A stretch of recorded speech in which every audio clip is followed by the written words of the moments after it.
Sky's made us do it. Me and Matt are back. How are you, Matt? Pretty good, sir. Yourself? Pretty good. Pretty good. It's been, it's been a fun week. It's been another week. It's been another week. 4 hours of Justice League has been watched this week. So I know. Annoyingly, I wanted to. I thought it was going to be on pay-per-view, isn't it? But it's on Sky. It's on Sky, and it's on their their movie subscription. Mm-hmm. I've got Sky, but I've got cable, but I don't have the movies. So yeah, fortunately, my housemate does. You annoying bastards! It's like I'm willing to give you money. It's like I know. I don't want to have to fork out for the whole bloody package. No, that's ridiculous. I just want to pay for the movie. It's like, sure. You bastards. I think that's, I guess, Sky trying to do exactly what HBO Max is trying to do, where they force you down to use our subscription for movies. But yeah, it's not ideal, is it? Luckily, my housemate has those things, so I just kind of nick his and watch it. So good news though is that supposedly Godzilla vs. Kong is going to VOD. Yeah, that I did hear. April 1st, so hopefully that means we won't have to worry about that being on Sky. No, thankfully. Because it is a risk. It is a risk because obviously they are owned by HBO ultimately, or Sky own HBO. They've got a lot of bloody movies coming up, haven't they? So it's what they're going to do with them, whether they're going to make them pay-per-view or whether they're going to actually put them on Sky Movies, as it were. Well, they didn't with Wonder Woman, did they? So no, that was a pay-per-view.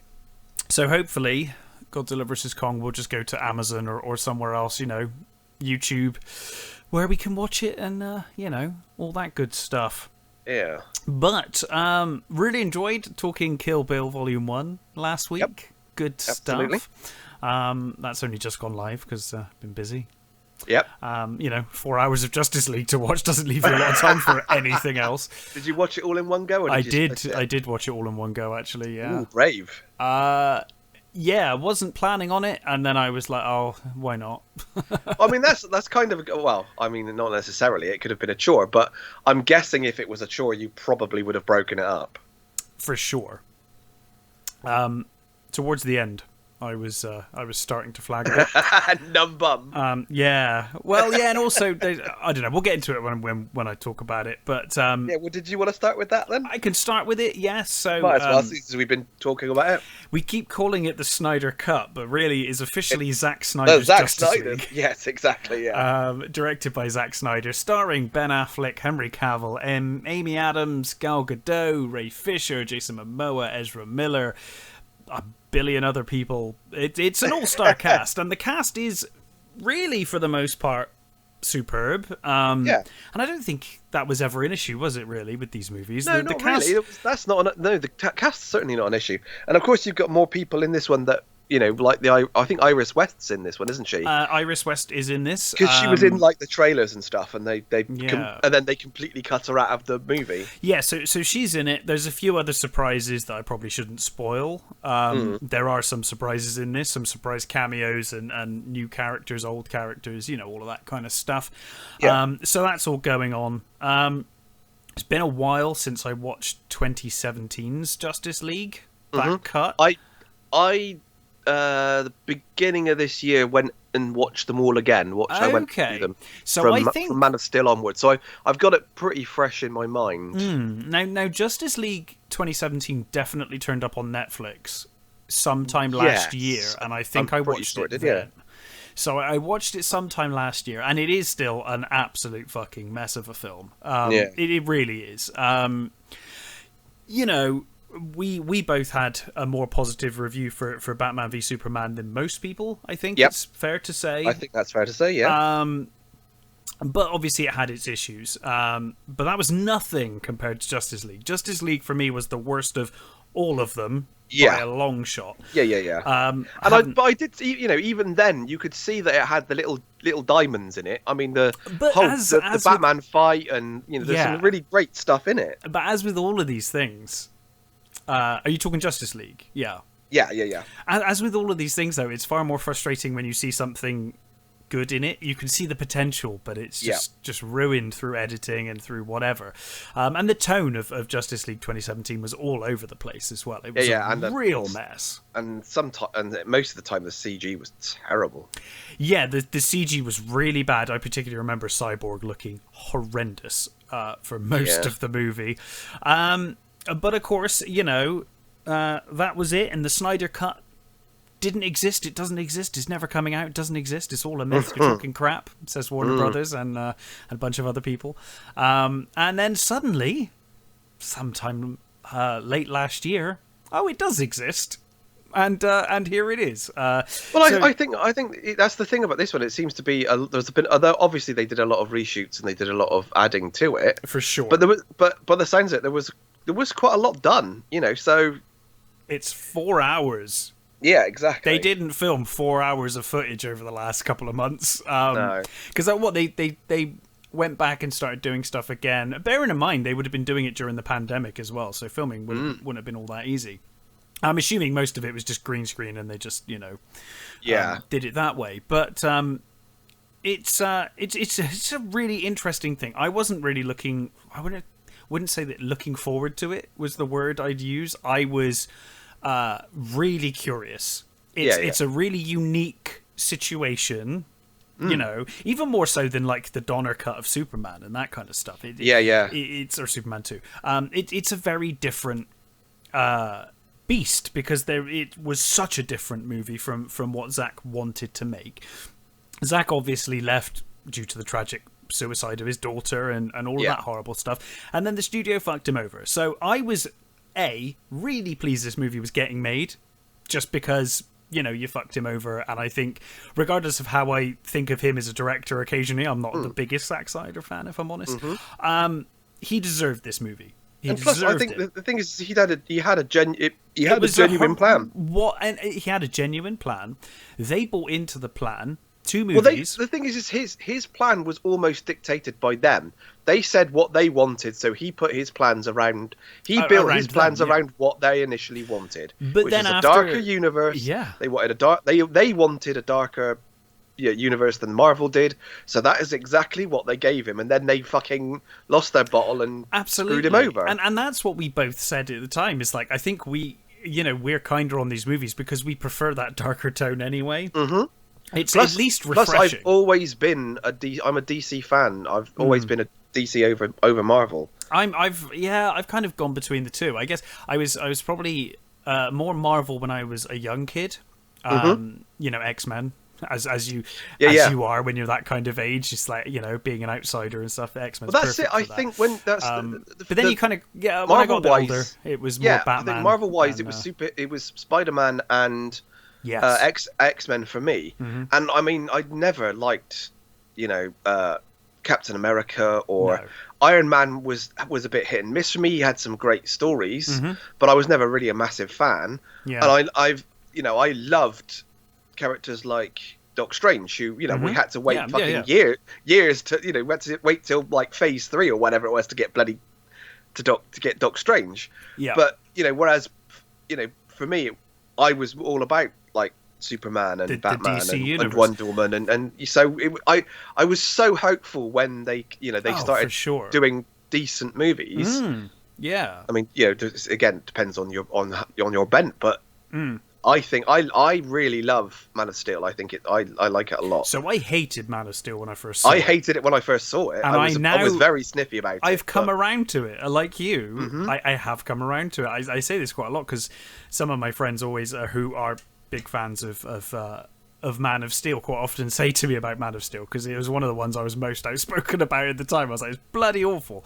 I've come around to really liking parts of Man of Steel now, actually. And one thing I will say of Man of Steel and Batman v Superman is the cast is superb. Henry Cavill is a fantastic Superman. Yeah, he really is. And Ben Affleck, probably, in my opinion, the best Batman we've had to date in a mainstream movie. Certainly in movie-wise, yeah. Yeah. I'm never going to, Conroy is always going to be Batman. Kevin Conroy. But if we're talking live-action movie, he's the best we've had, in my opinion. So... going into this one, I was curious. Like I said, I was a big Batman fan. I'm still a big Batman fan. But I think, you know, when I got into Batman, I got into Batman and stuff like that, and then I found 2000 AD, and 2000 AD was very much a comic at that point, and it was like, that's my thing.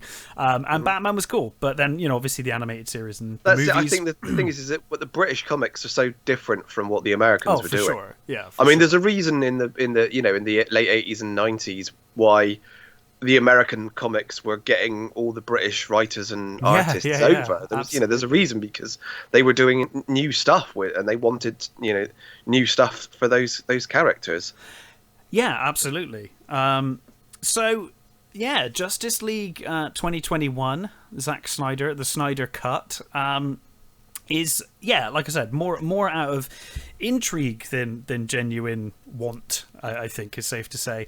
But you know what? I had a blast watching this. I actually really enjoyed myself. It is long. It is 4 hours long. It's over 4 hours, just over 4 hours. Yeah. So, you know. And is it in black and white?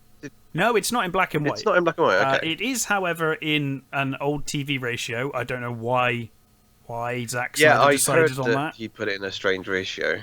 Bizarre. I'm pretty sure that things are. I don't know. I don't know. Maybe it's filmed that way and then cut afterwards to make it the correct ratio for cinemas when you're filming in like. I don't know, but it's a bizarre choice. That bothered me, but only for about 5 minutes, and then I just barely noticed it was there. You know, like anything, isn't it? You know, that's good. You at least it wasn't a distraction. Your brain adjusts, you know, your eyes adjust, and it was like, you know, it didn't matter. It's a much tighter film, as you would expect from 4 hours. This is the problem that DC had, I think, and this is ultimately the only way they could solve it. They wanted to rush into an Avengers movie. Yeah. And they shoehorned in, I think, too much in Batman v Superman. And then they shoehorned way too much into Justice League. And this kind of proves the point. This movie is far more put together. It makes far more sense. It mostly makes far more sense. There's still some issues, obviously. The characters are so much better. It's all fleshed out. Like, you know, we have time to get to know Cyborg, his backstory, who he is. Well, Cyborg's the star of the show. Yeah, I've heard Cyborg is the total heart of this movie. He pretty much is. You get to see more of the Flash. I actually like the Flash less for seeing more of him in this, but but you get to see more of Flash. The characters are much more fleshed out. Scenes are given time to breathe. Things are given, you know, a lot more time and focus. It was very much needed from that original horrendous cut. I think for the most part, yeah, it's a vast improvement. I'm not sure it's going to win over people that hate Snyder's vision. And obviously it is following on from Batman v Superman. So if there's things you dislike about Batman v Superman, if you hated Batman v Superman, I mean that's the thing, isn't it? It all literally is going to be down to whether you even buy into Zack Snyder's vision of the DC universe. There's probably not much point. No, you know, the movie opens, Superman is dead. Yeah. They did that in the previous movie. We're not rewriting Zack Snyder's history for this movie. It continues on. Yeah. And we don't get Baby Mouth this time. No, we don't. Actually, no, we don't get any of that. It looks wonderful. Opens with a really it's like a really hammy scene, but it was like I can see what they were trying to do. Right. But like Superman obviously dies at the hands of the terrible CGI troll from Lord of the Rings. And we see his cries. He cries in pain. And the cries, you see it in like a wave.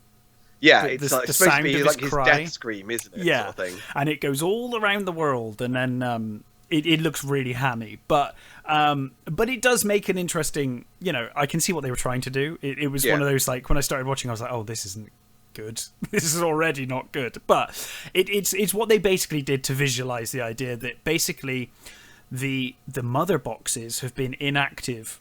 So they were brought to Earth by Darkseid in the ancient past, and Darkseid was driven back by all the forces of Earth United you have the old gods, the Atlanteans, the Amazonians, the humans, all banded together, and they fought Darkseid off, and he lost the mother boxes on Earth. And they've been inactive ever since.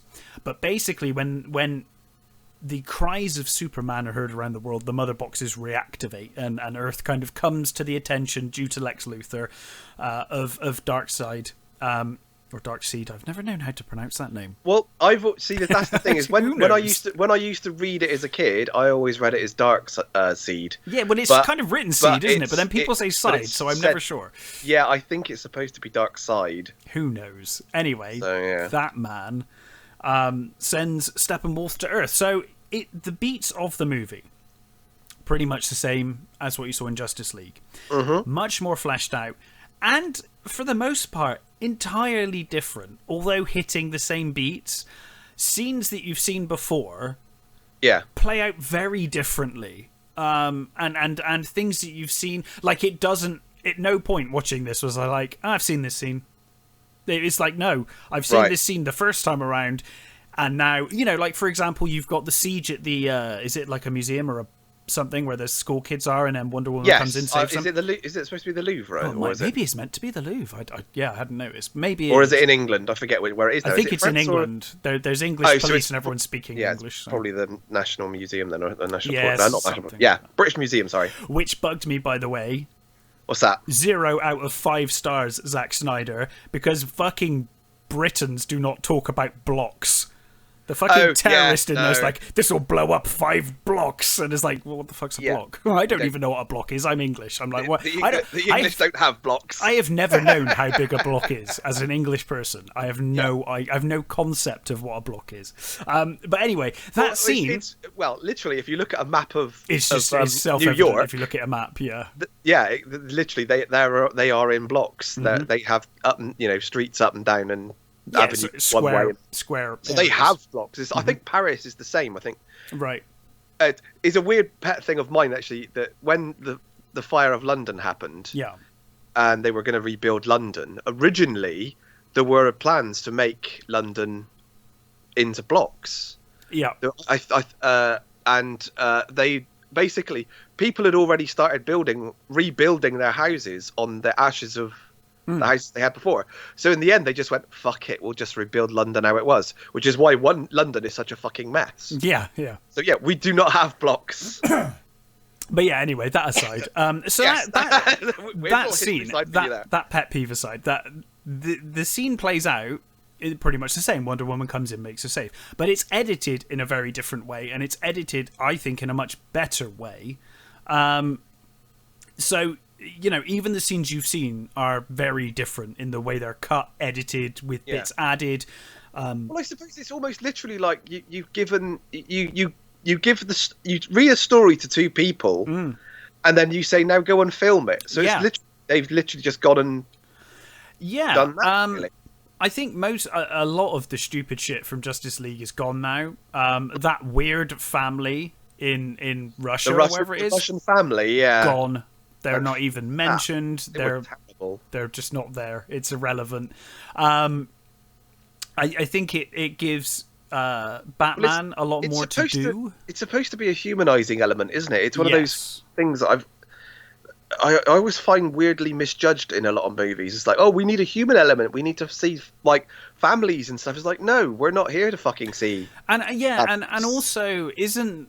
I thought the intention was the character the audience in the movie is effectively Barry Allen. He's new to the superhero thing. He's like, oh wow, he's surprised by everything. He's wowed by Batman and all of that. Yeah, that's it, isn't it? Is it we don't need actual people. And also, you've got Lois Lane in the movie, for fuck's sake. I mean, Cyborg and Flash and Lois Lane are completely the human element. You don't need anybody else but those characters. Exactly. Because they're theoretically the most human characters. I mean, even Batman's not that human. Not really. Not as a if you're going like normal people. Yeah. Batman is far from normal. Yeah, absolutely. So like I said, you do have the beats of the original in this movie, just way more fleshed out. It feels like every character has a much more backstory, much more to do. Batman has much more to do. We get to see a lot more of Alfred as well, which is good because I really loved Jeremy Irons' Alfred. I really love him. Alfred's great. I love his just how sarcastic and bitter he is about everything. He's just superb. Well, he's that's the thing, is he had some of the best lines in the last Justice League version. You know.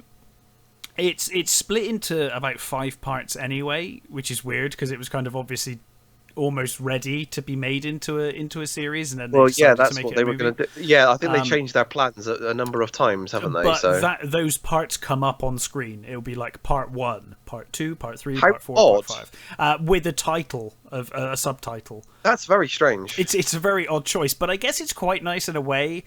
That if you wanted to, I suppose it breaks the film away. Up. So that, exactly. I suppose it breaks it up so that you can go and have you could pause it and walk away. Make a cup of tea or something.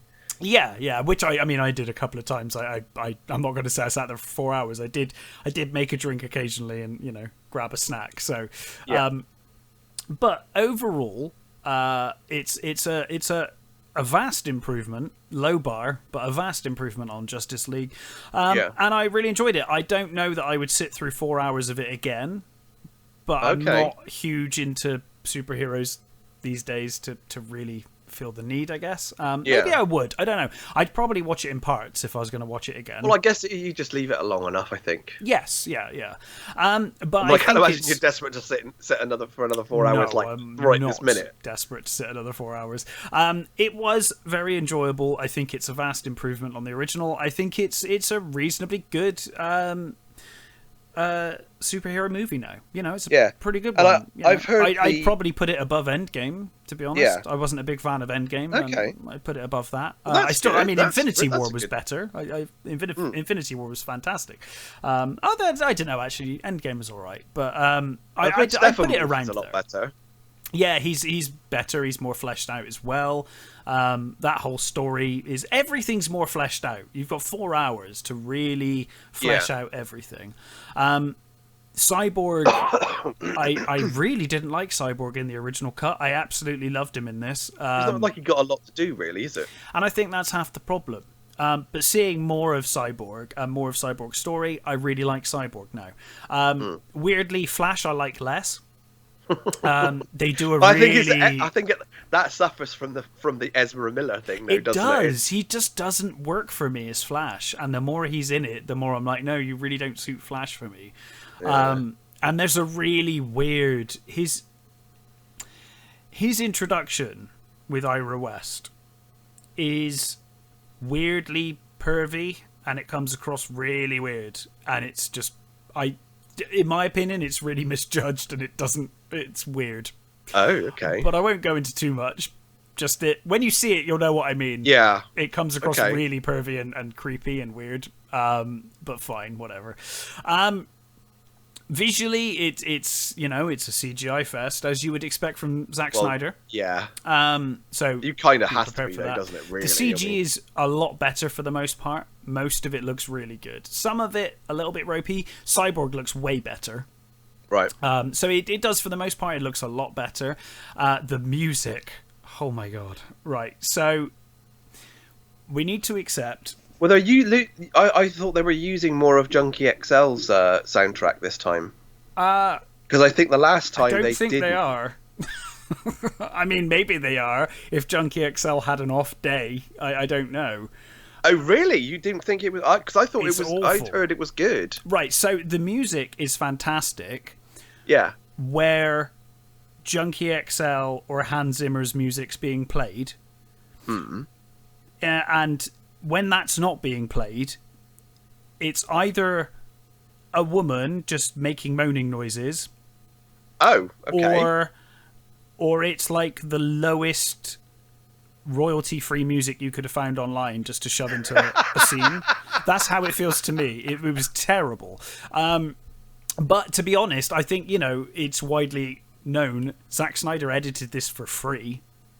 Yeah. And I'm assuming they didn't put too much money into the extra music. You've still got the great music where it should be.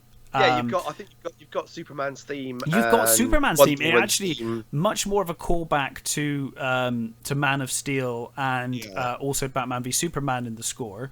And you've obviously got Wonder Woman's wonderful theme. But around that, there is a lot of just really weird like filler music, and it doesn't really fit the rest of the music, which makes me think that it probably isn't from the original score. It's just something they've come up with to fill the time. Right. That music doesn't work so well, but it's forgivable considering this was done mostly for free and they just chucked it together and, chucked it out there. But yeah, overall, it's a vast improvement on the original. And honestly, if you're a DC fan, or obviously a Snyder fan, you're probably going to be watching it anyway. But if you are a fan, I would highly recommend watching it. It was good. I really enjoyed it far more than I was expecting to enjoy it. Let's put it that way. Oh, that's good. Because I went into this as like, it's a curious experiment. Yeah, I think that's it. I think I've tried to sort of curb my expectations. I've tried to sort of like, not be too hopeful about it. But I will say, at least a little hopeful about it. The epilogue is completely pointless and doesn't need to be there. The final act of the movie, just it's sequel baiting a sequel that will probably never happen. I was gonna, that's the thing, isn't it? I guess it's gonna be to see how well this does, to see whether they continue with that universe or not. If it does well enough to give them the sequel, fair enough. But that whole epilogue, like, Justice League ends in the act before the final act, and then the final act is just an epilogue.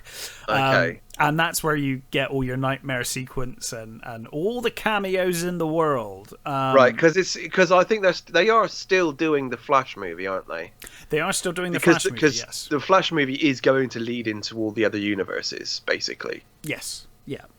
You're gonna get your Flashpoint, and you're gonna get your callbacks to other Batmans and other Supermen sort of thing.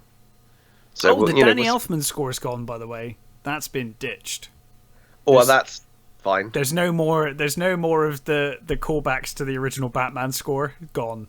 That's gone. It's all it, because that felt massively out of place in that movie. It was like, what is going on? There's only two Batmen should appear if that tune plays. Yeah, absolutely, absolutely. And one of them's a cartoon. One of those is animated. So. Yeah, but no, I really, really do. I enjoyed it far more than I was expecting, and I really recommend it. Honestly, thought it was good. Well, I'm definitely gonna watch it anyway, because I'll be curious once you've watched it. Yeah, well, when I see it, we'll have another discussion. We'll see. I'll for sure. Obviously, I'll want to talk about it afterwards. So. Definitely. So, what have you watched, Matt? Have you watched anything? I have. So let's go with She Dies Tomorrow. Okay. So this actually came out last year, but it's actually new to Netflix. Mm-hmm. So it's directed by Amy Seimetz, who I think she's an actress, and she'd previously directed a number of other sort of things. I think she was in the Pet Sematary remake. Oh, okay. Anyway, so it's she's directing, and it's starring Caitlin Schell, Jane Addams, Ken Tucker Orderly, which is an interesting name, Katie Alston, Chris Messinin, Jennifer Kim, and Josh Lucas. Oh, and also, weirdly, Adam Wingard. Really? What, in an acting role? Yeah, in an acting role. He plays Dune Buggy Man. That's the name of his character. Right. So, we are introduced to Amy, who, basically, from what I can gather, is basically a stand-in for the director. It's like her sort of I guess, avatar or sort of stand-in. So basically, this character Amy, basically says, I'm going to die tomorrow. So you see her sort of, you get an initial sort of little setup thing, and then you get her, and she's listening to Mozart's Requiem on, like, repeat. She's getting drunk, and she's sort of like fascinated by the patterns of the floor, and she's looking at her hands and looking at the way they move. And you see her looking up urns, and then she's looking up leather jackets, and her friend phones her and says, she says, "Oh, could you come over?" And she says, "No, I've got a party to go to. My sister-in-law hates me, but it's her birthday, and I should really go." Right. And she does decide to actually come over and see her anyway. She thinks, "Oh, I'm going to go and see her."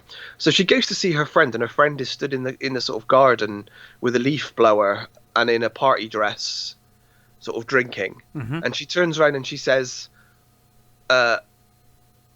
basically, "I want to be made into a leather jacket. I'd like to be," that's why she was looking. And she says, "I'm going to die tomorrow." And so she's just convinced that she's going to die tomorrow? Yeah, she's completely convinced that she's going to die tomorrow. Okay. And Jane, her friend, is like, "Oh no, she's clearly got a history of drink. She's like, sure. You've been drinking." It's like, "Yes, I am. I'm okay, but I'm not okay, and I'm going to die tomorrow." And Jane's like, "No, don't be silly," all this sort of thing. And Jane sort of thinks, okay. And then Jane goes home, and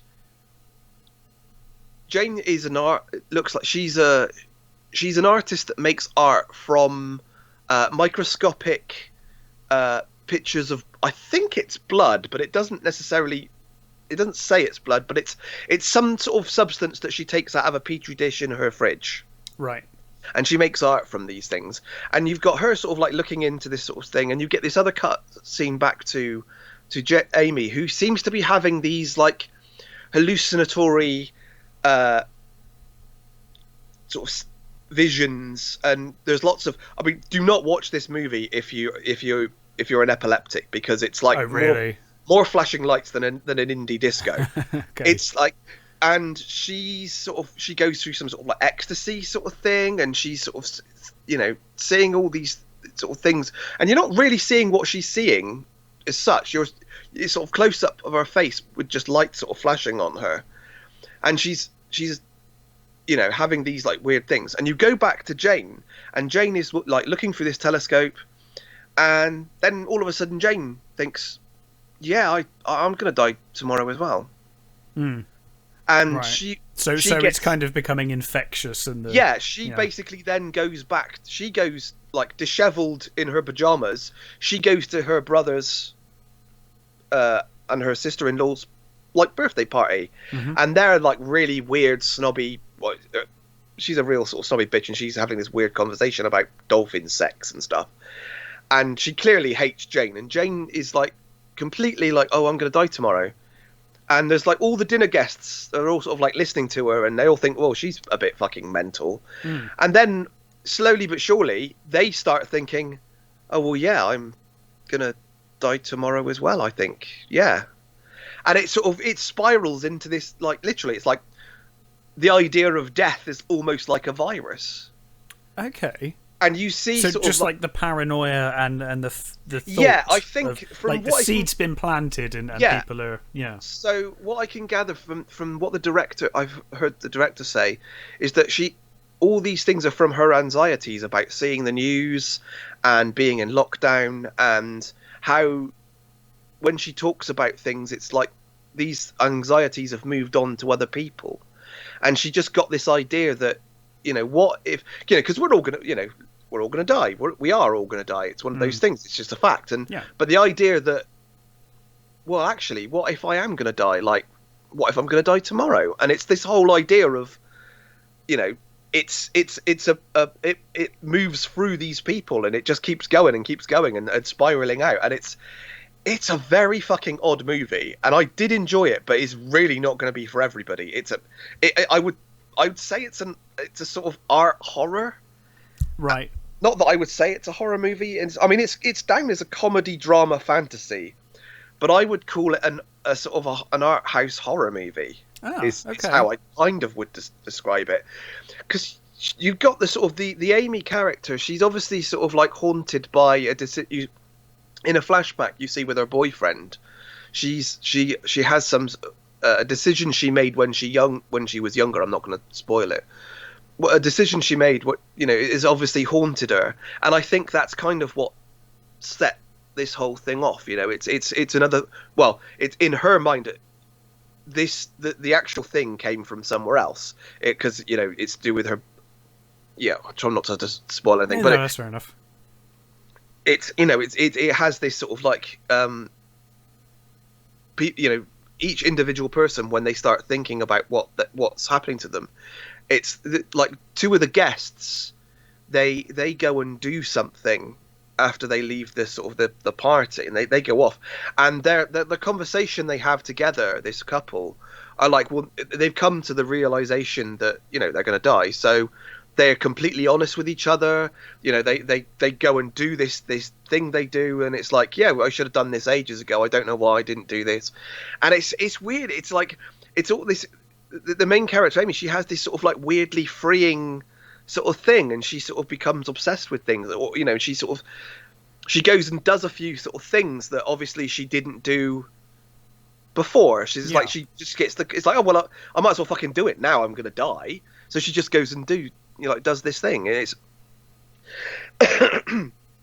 it's a very fucking strange movie, and obviously, like I said, it's full of like very odd little visual sort of things, and the soundtrack is mostly Mozart's Requiem, which is fine. It's like when I was younger and I had like depression, I listened to Mozart's Requiem on repeat, and I looked at my hands and looked at like tried to see the sort of like the sinew beneath and stuff, like you have those sort of like weirdly depressive moments, and at times it was like, Jesus Christ, this movie has been in my head. It's like, it's a really weird sort of weirdly jarring, but I thought strangely beautiful movie, and I really liked it. But I could easily see why that people would not get on with it, because it is, like I said, it's definitely an art movie. Mm. Yeah. But I think if you want to see something that's fucking weird and different, I would suggest. It sounds interesting. Yeah. Yeah, and it's on Netflix, so Yeah. Oh, I may well give that a go. Something weird, give it a go. I enjoyed it. Yeah. Sounds good. I mean, like the performances are great, and it's beautifully directed. So, well, that goes a long thumbs up way. from me. Excellent. Yeah, sounds good to me. I will have to check that one out. Did you do your homework? I did do my homework. Shall we talk about coming to America? Yeah, I mean, I was not going to watch this movie. I know you weren't. And then you sent me a message saying, I watched it, and I went, oh God, I'm gonna have to watch it now, aren't I? And I did, and I thought, well, fuck it. I thought, well, it's been a long time since I've seen the first one, and it's on there anyway. So I love the first one. Yeah, Coming to America. So I watched it again. Such a good movie. It's been a long time since I've seen it, and do you know what? I think it still holds up. It holds up wonderfully, doesn't it? I did think it had some weirdly odd pacing issues. Yes. Yeah. I think some of the scenes go on a little too long, and there are some weird sort of shots where it's just like showing New York for what appears to be no real reason other than to show New York. But other than that, I think it still holds up, and it's still really funny. It's funny and timeless. I mean, it probably helps that it's for fuck's sake, John Landis movie. John Landis. Yeah, I mean, that was John Landis is a great director. Absolutely, and I think, to be honest, Murphy's best work was probably with Landis. To be honest. Yeah, Trading Places. Trading Places is fucking awesome. Yeah, I exactly. I prefer Trading Places to Coming to America. Oh, there I couldn't pick. I couldn't pick between the two, to be honest. I love both. I think the dynamic between his character and Dan Aykroyd and Jamie Lee Curtis is so wonderful in that movie. It's such a great movie. Trading Places is fantastic. Yeah. But so is Coming to America. Which I think, it still holds up. It's still hilarious.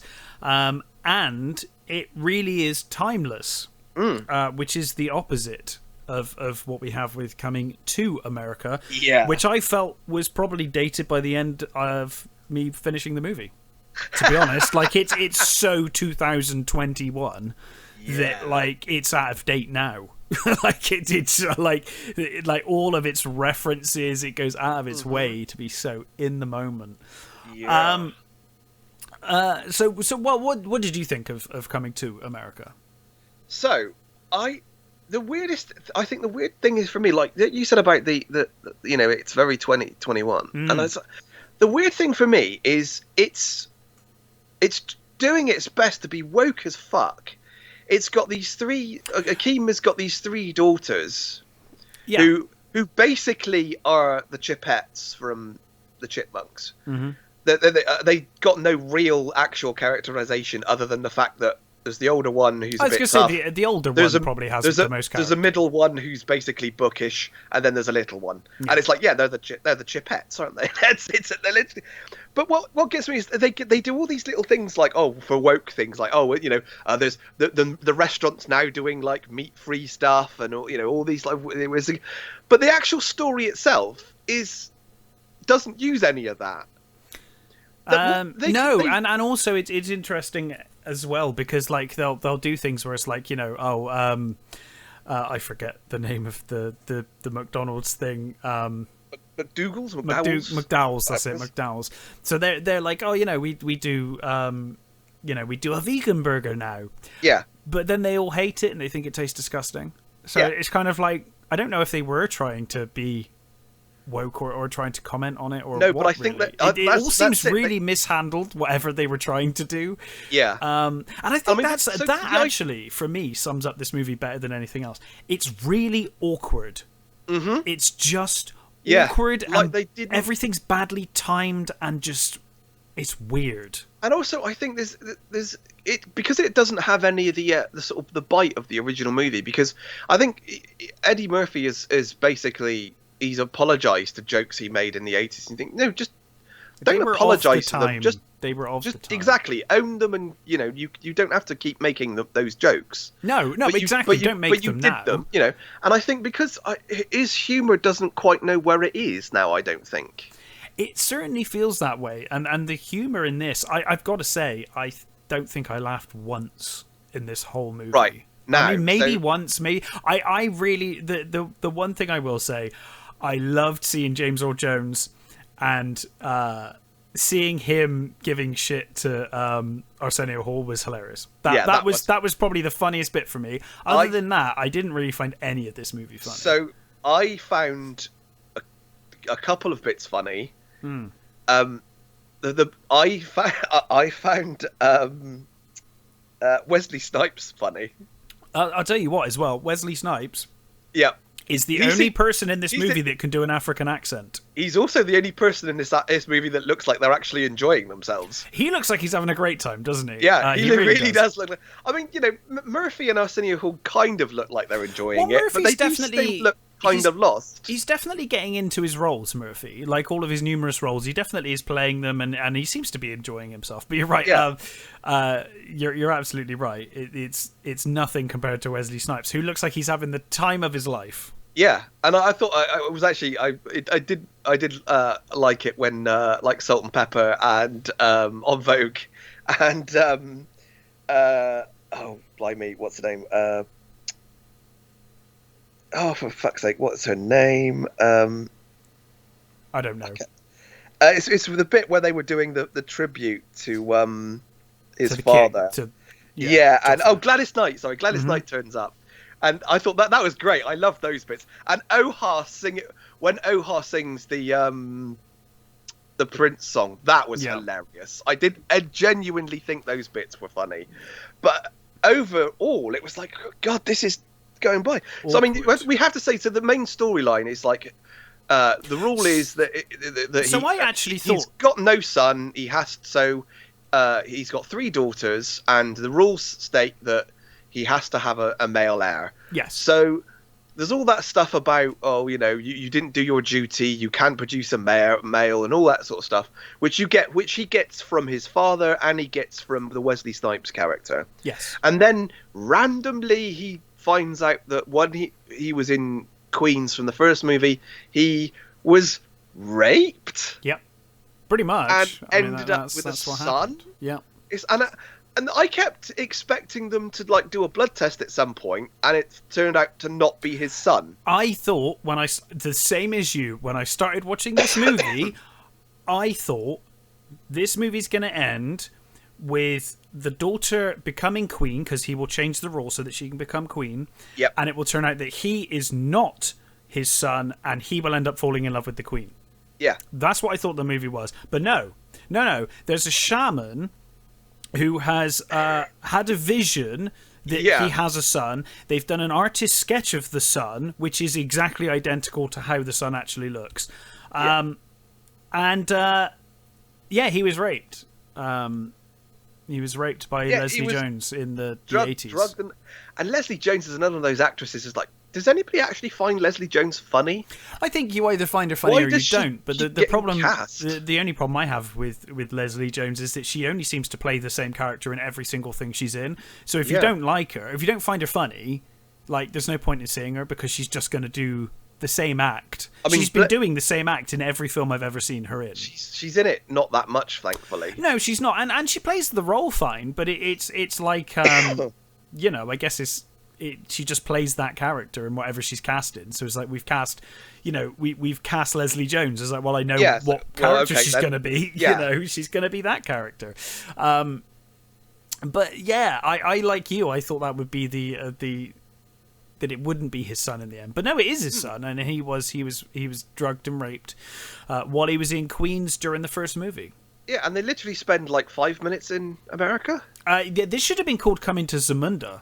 Yeah, that would have been a much better name for this film, and it would have made more sense. But I guess they wanted to cash in on Coming to America and make sure it's clear it's a sequel. They genuinely missed a chance here. They could have actually done some really interesting stuff with the daughters, and had them sort of, you know, had them properly working with trying to convince the king that they were worthy to be his successors and stuff. And you didn't really get any of that. It doesn't go anywhere. It doesn't go anywhere. They set up this storyline where, you know, the eldest daughter, like him, in Coming to America, she doesn't want to marry someone she's basically going to be forced to marry. They're like, well, you know, you're going to need to marry someone. She's like, I don't want to marry someone. I want to be in charge. I don't want, you know, I should be in charge. I'm next in line. Doesn't matter about my gender. I want to be next in line. There's a great story there. Yeah. There's a great story there. Instead you get this weird sort of like, the kid is in there. He was fucking annoying as well. The son was terrible. Yeah, I agree. I've not seen the actor in anything before, but I'm wondering what I've seen him in. But I was not a fan. I don't know whether it was just what he was given to work with, or whether he's just a terrible actor. But he was so annoying, and he gets this sort of romance with this hairdresser. Yeah, which I found odd as well, because she sort of got all these ideas, and she's doing this, and she does all these sorts of things, and you think, hang on a minute, isn't she just a servant? There's a bit where they're at a reception, and she's sort of there, and you think, why is she there? She's a hairdresser. Yeah, it's very inconsistent what she does in the palace. Sometimes she's a hairdresser, other times she just works everything. Who knows? And they also made some really weird. There was when the inevitable fight scene turns up. Mm-hmm. That was chopped up, wasn't it? It was awful. There's like she takes down these. The oldest daughter takes down these two blokes, and then she's literally got two. It turns back and she's got two chair legs in her hands. It's like, okay, well, obviously, you know, she knocked those blokes into the chairs, but wouldn't it have been nice to see her pick them up? To see it, yeah. It's a really bad, and also that line when Akeem's going off to America to get the son back again. And he says, by the way, we're in America like all of 5 minutes in this movie. Yeah, that's what we said. It's like if you're not counting the fucking needless amounts of flashbacks to the first movie, they show like half the first movie in this movie, which was the best part of this movie. To be honest, it just made me want to watch Coming to America. That's the problem. Well, I did. I literally watched it just before I watched this, so it was like, that's completely unnecessary. But also when he says to Semi, you stay and watch the palace, I'm gonna go, and Semi said, I'm not a warrior, and you're like, since when? Yeah, you were like his personal guard and like everything in the first movie, right? Like that was literally in the beginning of the first movie. They have a training sequence. Yeah, they're training together. Yeah, yeah. He's like his head, like, you know, head of security, head of everything, right? Simi. Yeah. It's like literally that's why you're there. You know, he's there to help him with everything, but also, yeah. They have an entire training scene in the original movie. Yeah, and obviously you've got all the other characters they play come back, Which I thought... like, how old are the hairdressers now? Yeah, because, like, they were ancient in the first movie. Yeah, so now they're all really alive, and they're like 150. Yeah, exactly that. I was just going to say 150. They've got to be about 150 years old. Bizarre choice. And I mean, he's not going to not do those characters because, I guess we needed to see them again because of the first. I think it would have been better off if, like, maybe, like, one of them was dead. Yeah. And then, that might have worked. Or maybe, like, not have them in the hairdressers, because they'd be retired at the very bloody least now. I don't know. Well, I guess if they own the shop, they're just that's just their life, isn't it? They're just always there, I suppose. It just felt really weird. It was like, this is bizarre. I mean, the joke about gentrification was that did at least raise a smile. But I mean, to be honest, I probably laughed more times, I think, than I thought I was going to. Well, that's good. Because I genuinely thought it was going to be the worst of the worst. I mean, it isn't great. It's terrible. It's a bad movie. But I did actually laugh more than I thought I was going to. Annoyingly, like, there is a story here that could have been interesting. Like you said, if they'd focused on the daughter. Yeah. And why did they... I don't even know why they needed the son to be in this movie. No. At all. Why didn't they make the movie with her... and him saying, well, you can't be queen, and she's like, fine, and then she runs away to America, America. Exactly that. Why didn't they do that? And then she falls in love in America. That would have made a lot more sense. I just don't understand. I mean, obviously it would have been hitting the same beats. Yeah, but then that tell you that this shouldn't have had a bloody sequel? Yeah. It's a movie that didn't need a sequel. That's the problem. It's like... The only way I can think of a good sequel to this movie is to remake the first movie, so maybe we shouldn't make it. Just leave it alone. But, the son feels like a pointless addition to this film, and he takes up most of the film, and then the daughter feels shoehorned in at the end, when the daughter was really the story we should have been following all along. It's bizarre. I mean, obviously, you're going to get... You got the you get the sort of actual ending you think of, Of course you do, yeah. So they did it. They just should have lent into it more. Well, they should have literally given us that story.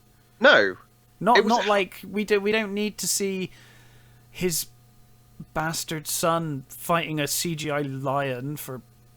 Oh God! What are you doing? Like, this was never. I mean, they could have done that. They could have done those things in a much more interesting way. Of course, with the oldest daughter. Yeah, she could have literally gone and said, I know what the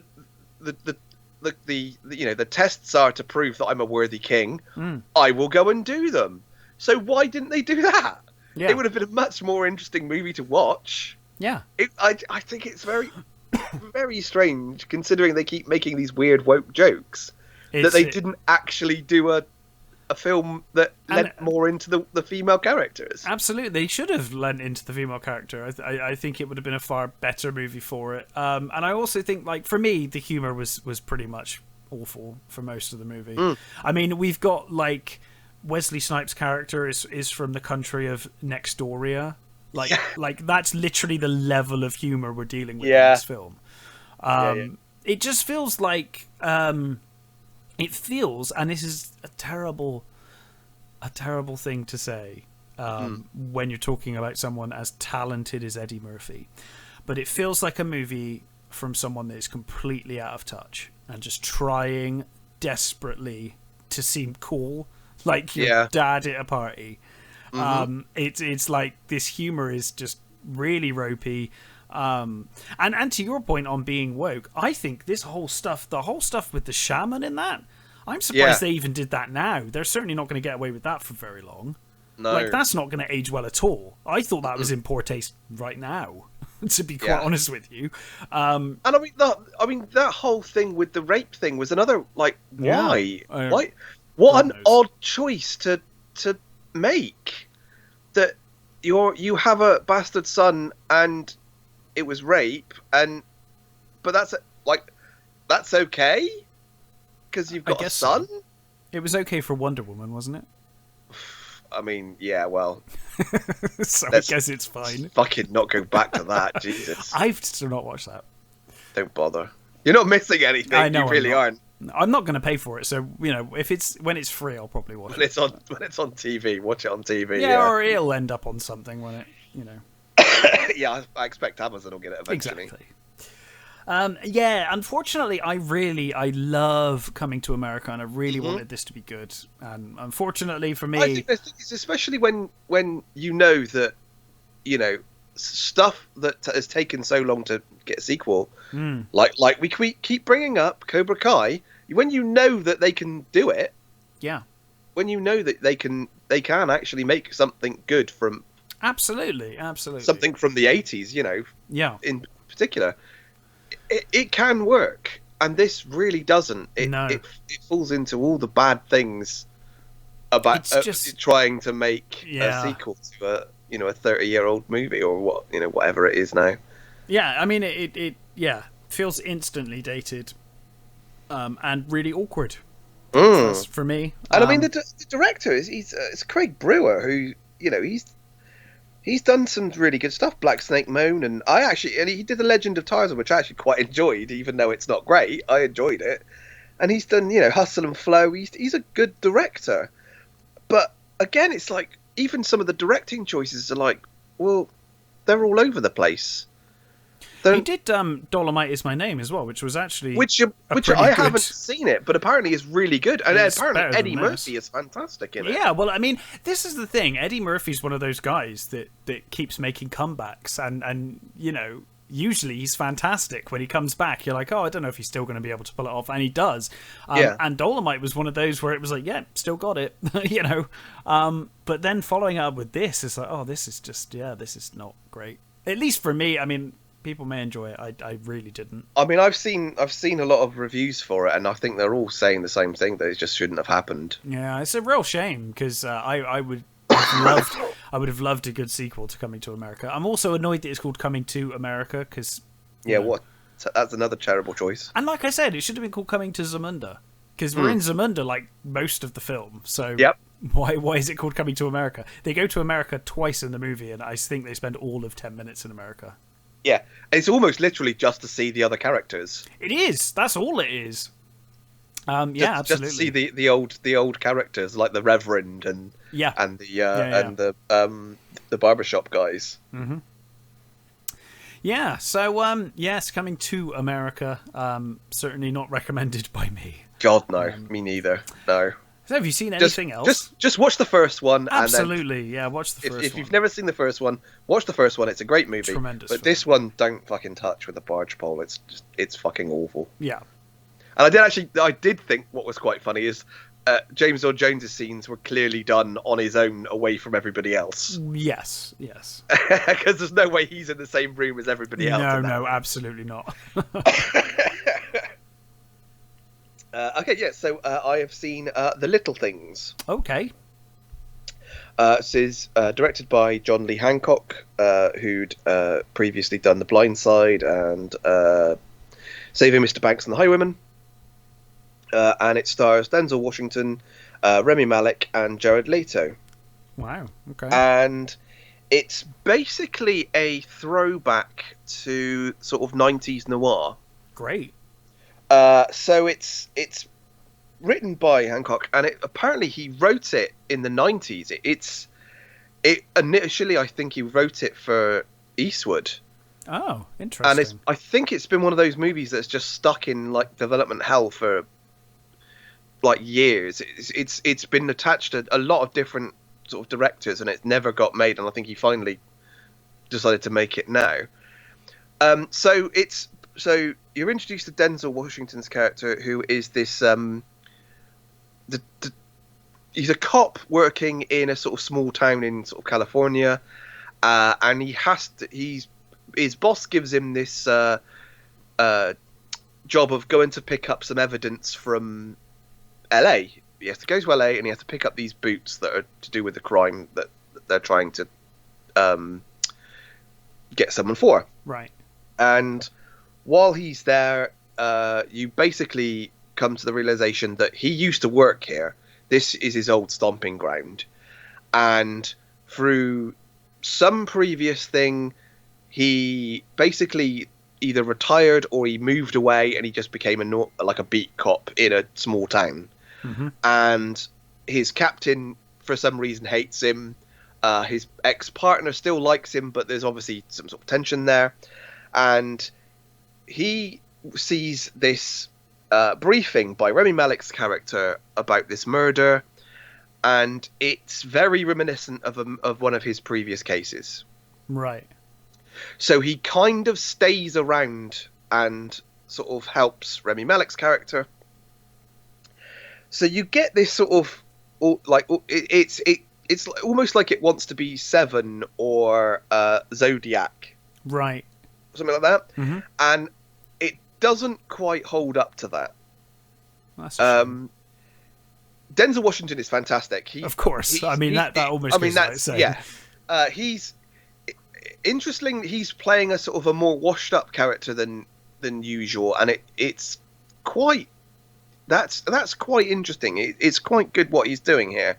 Rami Malek is weirdly, I don't know, I wouldn't say miscast, but he doesn't feel quite right as this sort of the young Turk sort of character, and I don't think him and Denzel have the sort of the chemistry that I think they wanted.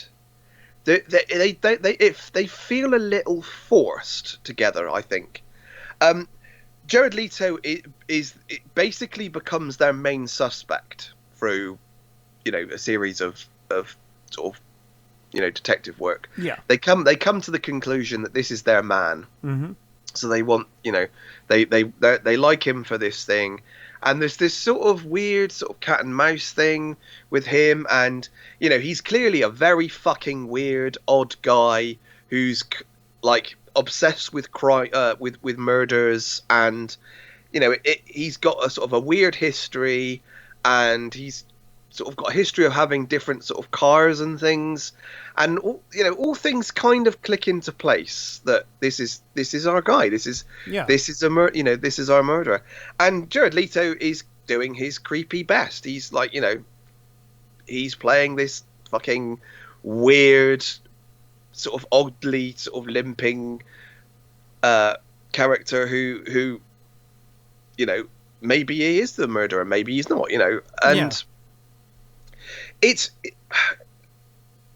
an odd thing because it's like it's got all the right elements for the because I mean it's almost verging on being a pretty solid movie, but it's not quite.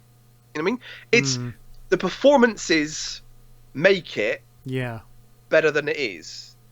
Denzel is fantastic, like you said, because it's Denzel. Yeah. And he sort of holds it together.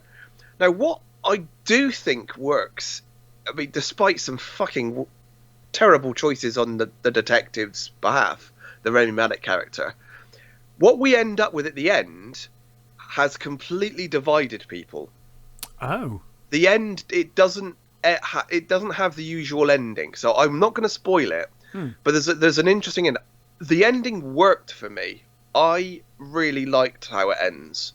My wife really didn't like the ending. She was like, that's not. She was completely unhappy with it. I'm trying not to spoil anything. She was completely unhappy with it.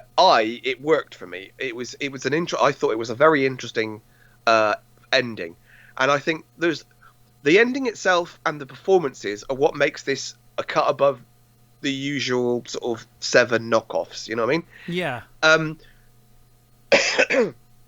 For the most part, it's pretty well directed, and the characters themselves are okay, but there's just something I don't know, that the elements don't seem to gel enough to make it a good movie.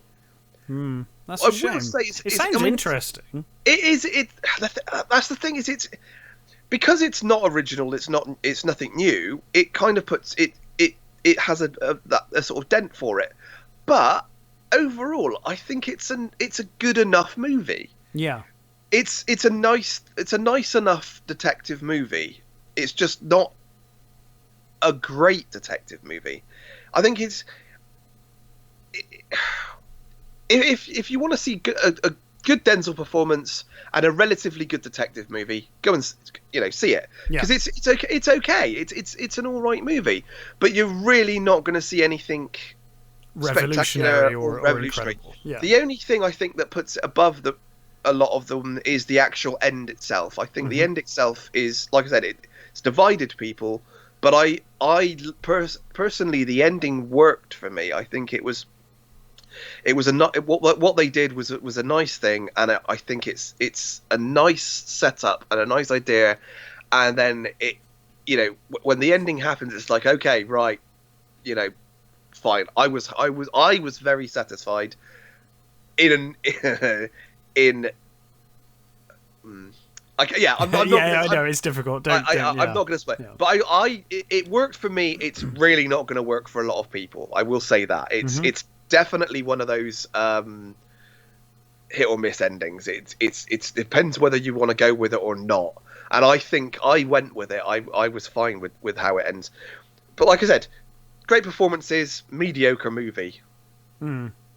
So I think in the moment, as again, like we keep saying at the moment, that there's not fucking much around. So I don't think it would have made a lot if it was in the cinemas. Yes. Yeah. I don't think people would be flocking to see it. But given the limits of what's around at the moment, I would say, watch it if you want to see an okay detective movie. Give it a shot. Well, sounds good to me. Have you seen anything else? No, that's pretty much it. Oh. Well, I would recommend, as it's free, it's on YouTube. Oh, okay. Checking out Bat the Sun's latest short film, Batman Dying is Easy. I have seen that. It's fucking superb, isn't it? It is really good. That, for me, pretty much overshadowed the Justice Bat in League. the Sun stuff is It's so always good. been good. It's always been good. Like, his work has always been fantastic. I would say that his Joker scene went on a little too long. Well, it kind of did, but I thought that was the point. It is that conversation between the two, and that it kind is. Of is the and focus. The guy they've got, I can't remember the guy they've got playing Batman, but he's Kevin Porter.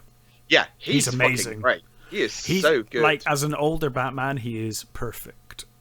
And what surprised me is it's got fucking Doug Jones and Mike Madsen in it. Michael Madsen in it. It's like, and Michael Madsen as Bullock. What a fucking choice that is. I was so surprised. I was like, he is perfect casting for Bullock. Like, perfect. Yeah. He's grown into that character, hasn't he? Yeah, he really has, yeah. I thought he was a brilliant, but I mean, and Doug Jones is the Riddler. He's like, it's a very brief, almost one line. But there's potential there, isn't there? Shot. But it was so fucking good. It's like, God, just give them shitloads of money and let them make a movie, for fuck's sake. I love that cowl they've got for Batman. It's incredible. Yeah. It's a great so thing. Good. It's a really good, really fun short if you want to watch some Batman related thing. Fantastic. I think it came out last week sometime. I think it was, I think it came out last week. Yeah, tremendous. I don't know what's going on in the way of news. Is there any news? No, had no news. Nothing that really tickled my fancy. Nothing. No, same. And then not much in the way of trailers either that I've seen. So no. It's a bit period. Again, obviously, they keep showing more and more of Godzilla vs Kong, but I'm trying to avoid that. Yes, at this point, I am. I'm doing my best to try and ignor that as well, because I don't want anything. It's only a week to go. Exactly, that's it, isn't it? Yeah. Trying not to ruin my appetite for that at all. Absolutely. I completely want to take that fresh as possible. Other than with the actual initial trailer that we got. Yeah, absolutely. So, next time, do we want to do Kill Bill Volume 2? Yep, let's do it. Yeah, let's give it a go. Do that. That'll do. Yeah, because I really enjoyed going through Volume 1. So, doing Volume 2 straight away, I think, makes the most sense, because it's still fresh in our minds, Part 1. And, fresh in my mind, you watch it all the time, so I guess it's always fresh in your mind. Yeah, but no, I mean it will be interesting to watch 2 again, because I don't watch 2 anywhere near as much as I watch 1. Okay, yeah, that will be interesting then. So yeah, I actually really like 2 from what I remember. I like 2. there's nothing wrong with two at all. But I think one for me, the Crazy 88s and the O-Ren stuff, for me, keeps me coming back, I think. So sure. Yeah. That's probably why I've watched that one more than the second one. Yeah, absolutely. Cool. Well, thank you for listening, everybody, and we will catch you next time. Yeah. Bye.